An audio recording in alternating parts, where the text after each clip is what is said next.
Good morning guys, সামন্ত ক্যানভাসের সকল বন্ধুদের আমার স্বাগত। ভালোই তো ঠান্ডা পড়ে গেছে, তাই না? তাই কম্বল ছেড়ে আর উঠতে ইচ্ছা করছে না। তাই সানডেতে আজকে আমি একটু শুয়ে আছি। তো এবারে ওকে একটু উঠে ম্যাগি বানিয়ে দিলাম, এদিকে আমি একটু চা বসিয়ে দিলাম, চা খাওয়া বলে ড্রয়িং ছাড়ো চলে। वहाँ पे रंग करने गया था इसलिए। रंग करने गया था? कौन सा घर में? वो पेंसिल घर रंग करने गया था? नहीं तो তো এই বাচ্চাটার কথাটা শুনতে না খুব ভালো লাগে, তাই না?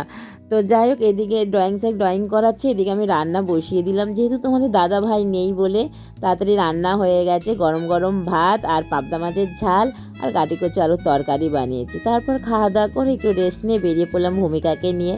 তো আমাদের এখানকার রাস্তাটা এখনও তো কমপ্লিট হয়নি, দেখতেই পাচ্ছ কাজ চলছে। তো পুরোটা কমপ্লিট হয়ে গেলে অবশ্যই তোমাদের সাথে শেয়ার করবো। রাস্তায় আবার ওর স্কুলের মামাজির সাথে দেখা হলো, একটু কথা হলো। তো এদিকে চলে এলাম, কথা বলতে বলতে দুজনে খেলার মাঠে ভূমিকাকে নিয়ে বসে আছি, ও খেলতে গেছে। তারপর মাঠ ছুটি হয়ে যাওয়ার পর একটু ঘরে চলে এলাম, এসে একটু চা বানিয়ে খেলাম, ভূমিকাকে টিফিন করে দিলাম। যেহেতু ছুটির ছাটা থাকে না সেরকম, তাই জন্য আজকে একটু টুকটাক সেলাইও বাকি ছিল, সেসবগুলো একটু সেলাই করলাম, নিজেকে একটু সাজলাম, নেল পালিশ পরলাম। তারপর খাওয়া দাওয়া করে আমরা দুজনে মা মেয়ে শুয়ে পড়লাম। তো আজকের মতন এখানে গুড নাইট।